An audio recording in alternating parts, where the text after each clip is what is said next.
You're probably someone who has committed yourself to a fitness journey, self-improvement, or even just learning a new skill, and everything was probably going really well. You were super driven, you had the willpower, you had the motivation, and then all of a sudden you plateau or you feel like you're not improving anymore, and that motivation or willpower that you once had to break through whatever challenges or barriers that you faced is not there anymore.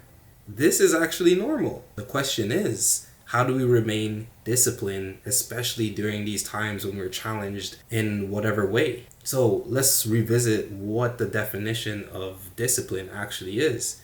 It's doing the hard work, especially when you don't feel like it. From my personal experience, I find that discipline is a lot easier to do when you have committed to that contract with yourself to sacrifice your present comfort for your future growth. What are ways that we can actually reestablish that contract and get back to being disciplined and being connected with our goals? So in this video, I'm covering 6 different ways that we can actually troubleshoot this issue and become more disciplined, stay disciplined, especially when life gets rough. So number 1 is to identify the problem. So if you think about it, having a certain amount of awareness to the problem itself is majority of the work that you need to do to regain that discipline, or at least troubleshoot it to the very least. I don't know what your specific problem may be, but sometimes it revolves around just having certain distractions, certain stresses, personal problems that are pulling your emotional attention away.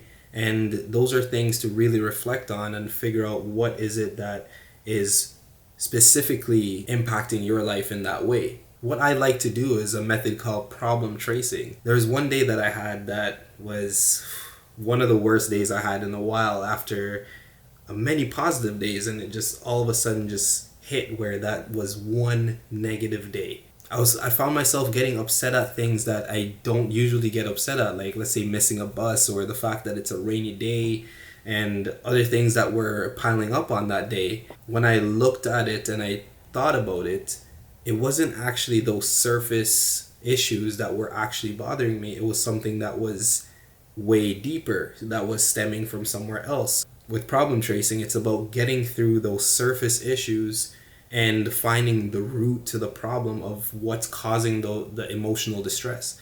So for me at that time was going through, is it the bus? Is it the rain? What is it? And then I found that because I recently came back from a trip to Europe, ever since that, I didn't have that routine established again, and my discipline plummeted as a result. When I identified that problem, then it all made sense. Then from that point, it was just a matter of finding the solution to when can I get back to that routine as soon as possible, or prioritize making those steps to get back to that routine. And then it became very clear from there. So in your case, I strongly recommend going through and problem tracing so then you can identify the problem. And what happens once we do that is now we can have a better system of coming up with a solution. So if we think about that, the problem is directly going to influence your mindset and how you look at your goals. And all in all, back to the purpose of this video, is going to affect the discipline that you once had. So be aware with this is that once you apply a solution, it may take some time. It may require patience. But what this does is it gives you a peace of mind to how long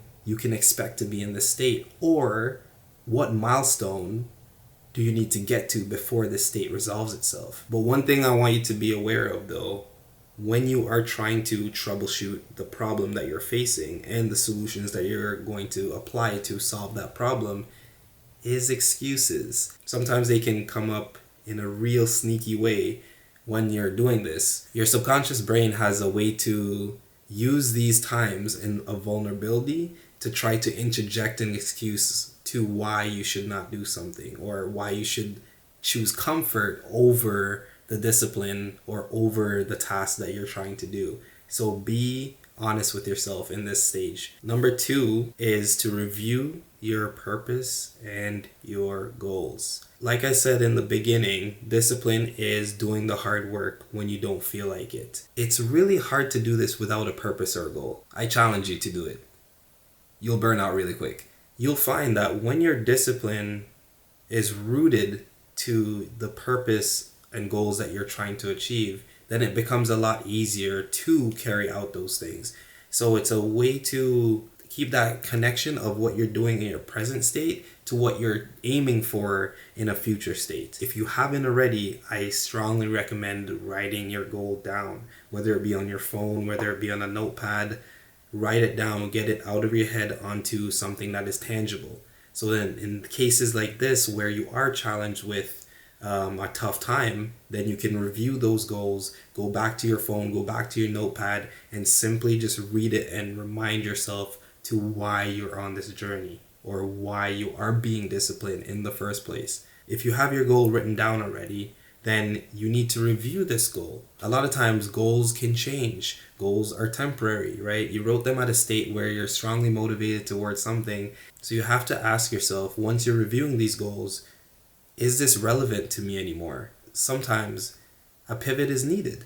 Sometimes you need to change the course of action. Sometimes you need to change the goal. And I want to make a point that change is actually okay as long as it comes from that honest place and it connects you back to a purpose or a vision and it's not rooted from the place of an excuse, then it is okay. So once you have identified the problem and reviewed your goals and purpose, then we can start to think about number 3, which is negotiating with yourself and coming up with the bare minimum. Ideally, everyone wants to put out that 100% every time and be completely dialed into your goal. But this is extremely unrealistic. When you're negotiating with yourself, you're trying to come up with the minimum amount or capacity that you can operate at while still being productive towards that goal or your purpose. My mantra is to do 1% every day, right? If you're 1% better than you were yesterday, then that is progress, right? But what if some days you can only do 0.5%? What if some days you can only do 0.2%? So it's a matter of understanding that it's going to fluctuate and it might be an average of 1%, but in those low times, at least you have that negotiated percentage of what you're willing to accept as progress, and you stick by that, and that's the minimum amount that you'll do. Just remember that consistency will always beat motivation and willpower. If you think about this in the example of a sprinter versus a marathoner, a sprinter is going to be really fast out the gates, explosive power, but it's only short-lived, right? There's only a matter of seconds before they get fatigued and they can't upkeep that pace anymore. Whereas if you think about a marathoner, they calculate their pace all through the race to be able to cover as much distance as possible.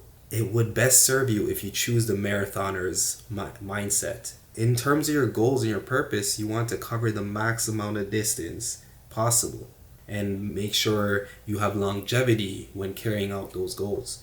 And you'll find that once you negotiate that bare minimum, what ends up happening is it starts to clear up the mental resources, so then you can now put that towards solving the problem. So it's just like finances, where there might be times where you need more money from your entertainment into your living expenses, and you need to have that transfer happening, but at the end of the day it adds up to the same amount. And that's essentially what we're doing when we negotiate our bare minimum, is we're taking energy from that specific aspect of our life, and we can now shift that energy to another place. If you're finding this video valuable so far, hit that like button and consider subscribing. 1X Mentality is a channel that is dedicated to helping you commit to your goals and manifest your ideal life by becoming the best version of yourself. So how else can we stay disciplined in these tough times?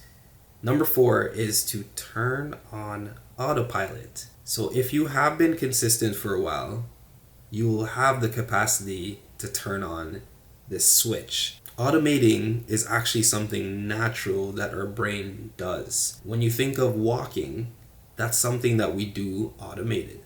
When we think of breathing, it's something that we do automated. So what our body does is takes these processes that feel like a routine, like a easily repetitive task, and automate it in a section of your brain so that you don't require the mental resources to actually carry out that action. So if you have been consistent for a while, we can take the same concept and automate all of the tasks that we do to achieve our goals. Now we'll have all these resources to allocate to other things in our life. Another thing that autopilot allows you to do is you can now start to tap into executing the motions without the influence of your emotions. So we have a logical world and an emotional world. Our emotional world will always be a reactionary mechanism to whatever we're facing in our life. So with that being said, if there are things that are coming up in our life, our emotional world is going to get super triggered and basically convince you to stop everything that you're doing to pay attention to the emotions that you're feeling. But it's a super mature thing to do when you can shut off those emotions and still be logical to continue doing the things that you're doing and continue that routine that you have established. And then on your downtime, when you don't have those tasks and you have some free time, then you can address your emotional world in the way that you need to. On that note of routines, number 5 is don't break your routine. So a schedule is extremely important for discipline. And in my opinion, it's actually one of the biggest things that keeps you accountable. So if you've ever constructed a schedule, you realize that one thing leads to the other and one thing impacts the other. When you don't complete something on your schedule, then you're going to have to push the next item back. And now your whole schedule is affected because of that one change. Now you understanding the entire flow of your schedule adds that extra layer of accountability, and you're going to be less likely to wanting to bail out of a certain task because you know it's going to affect what's after that. Schedules allow you to focus on those mini tasks to do to accomplish the overall goal, but it also makes it feel more achievable. So if your discipline is suffering and you don't have a schedule, start breaking that overarching goal into tiny steps and put it into a schedule of actionable steps that you can take. So what I find is that it's much harder to establish a new routine than it is to maintain an existing routine. So this is not to say to not take any breaks when it comes to your schedule, but it's best to get back to that routine as soon as possible. And even if you're not getting back to that 100% operation, then if you're getting just percentage better every time, so 10%, then the next week you get back to that 20% efficiency of that routine, then that's going to serve you better in the long term for sure. Number 6, to how to remain disciplined is more of a tying it all together concept. And what number 6 is trusting the process. This is more of a mentality of